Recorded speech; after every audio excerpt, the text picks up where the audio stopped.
ایک مصرع اٹھاتا ہوں اور ایک نئی نظم آپ کی عدالت میں رکھتا ہوں. یہ جو سامنے ادھر ادھر کچھ ساتھی بھٹک رہے ہیں ان سے گزارش کروں گا کہ بیٹھ جائیں. میں ایک بڑی سنجیدہ سی آخر میں نظم آپ کو سنا رہا ہوں. ارشاد. لب پہ آتی ہے دعا بن. آئیے دوستو نظم سننے کے بعد ندائے منبر و محراب کتاب سے سنتے ہیں کچھ بہترین باتیں. حضرت عمر رضی اللہ عنہ سے روایت ہے کہ رسول اکرم صلی اللہ علیہ وسلم نے ارشاد فرمایا کہ کوئی مرد جب کسی عورت کے ساتھ تنہائی میں ہوتا ہے تو وہاں ان دونوں کے علاوہ تیسرا شخص شیطان بھی ضرور موجود ہوتا ہے. شیطان کا کام معلوم ہی ہے، گناہ کراتا ہے. جب بھی کوئی مرد غیر عورت کے ساتھ تنہائی میں ہوگا تو شیطان بھی وہاں موجود ہوگا جو دونوں کے جذبات کو ابھارے گا اور دونوں کے دلوں میں خراب کام کرنے کے وسوسے ڈالے گا. اسی وجہ سے حضرت صلی اللہ علیہ وسلم نے سختی کے ساتھ غیر محرم کے پاس تنہائی میں رہنے کی ممانعت فرمائی.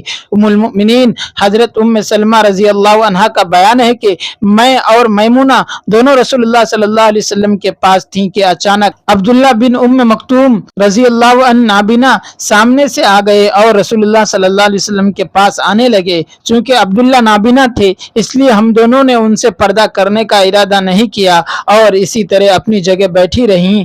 رسول اللہ صلی اللہ علیہ وسلم نے ارشاد فرمایا کہ ان سے پردہ کرو. میں نے عرض کیا اے اللہ کے رسول کیا وہ نابینا نہیں ہیں؟ ہم کو تو وہ نہیں دیکھ رہے ہیں. اس کے جواب میں رسول اللہ صلی اللہ علیہ وسلم نے ارشاد فرمایا کیا تم دونوں بھی نابینا ہو؟ کیا تم ان کو نہیں دیکھ رہی ہو؟ اس حدیث سے معلوم ہوا کہ عورتوں کو بھی جہاں تک ممکن ہو سکے مردوں پر نظر ڈالنے سے پرہیز کرنا چاہیے. حضرت عبداللہ نابینا تھے، پاک باز صحابی تھے. حضور اقدس صلی اللہ علیہ وسلم کی دونوں بیویاں نہایت پاک دامن تھیں.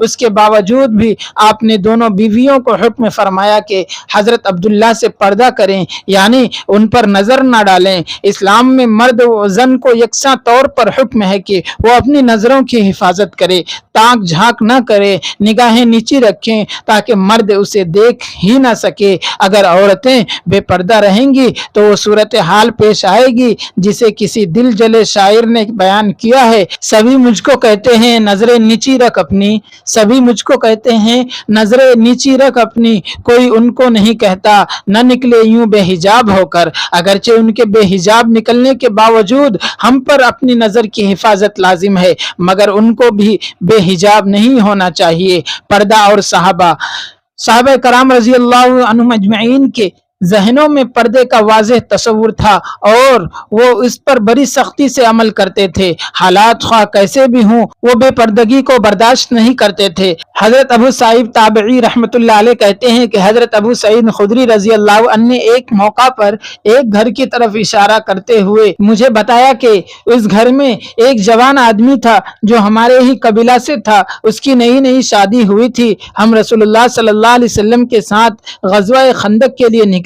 وہ جوان بھی ہمارے ساتھ تھا. جب آدھا دن گزر جاتا تو رسول اللہ صلی اللہ علیہ وسلم سے اجازت لے کر وہ جوان اپنے گھر آ جاتا. ایک روز یہ واقعہ پیش آیا کہ جب اس نے گھر جانے کی اجازت چاہی تو رسول اکرم صلی اللہ علیہ وسلم نے اجازت دیتے ہوئے ارشاد فرمایا کہ تم ہتھیار لے کر جاؤ کیونکہ مجھے ڈر ہے کہ قبیلہ بنی قریظہ تمہاری جان نہ لے لے. یہ سن کر اس شخص نے اپنا ہتھیار لیا، پھر گھر کی طرف واپس ہوا. وہاں پہنچ کر اچانک کیا دیکھتا ہے کہ اس کی بیوی گھر سے باہر دونوں کیواروں کے درمیان کھڑی ہے. اس کو دیکھ کر اسے سخت غصہ آیا اور اس کی غیرت کا تقاضا ہوا کہ عورت کو نیزہ مار دے. چنانچہ بیوی کی طرف اس نے نیزہ بڑھایا. اس کی بیوی نے کہا نیزہ روکیے اور گھر میں داخل ہو کر دیکھیے کہ مجھے کس چیز نے باہر نکالا ہے. چنانچہ وہ شخص گھر میں داخل ہوا تو دیکھتا کہ ایک بڑا سانپ بستر پر لپٹا ہوا پڑا ہے. اس کو دیکھتے ہی نیزہ بڑھایا اور سانپ کو نیزے میں پیرو دیا اور پھر گھر سے نکل کر نیزے کو صحن میں گاڑ دیا. سانپ نے تڑپ کر اس شخص پر حملہ کر دیا اور سانپ کی اور اس شخص کی موت وہی اس وقت ہو گئی اور بیک وقت دونوں کی جان گئی کہ یہ معلوم نہ ہو سکا کہ پہلے کس کی موت ہوئی. دوستو ویڈیو کے آخر میں آپ سے گزارش ہے اگر ویڈیو پسند آئی ہو تو ویڈیو کو لائک کیجیے اور چینل کو ضرور سبسکرائب کیجیے.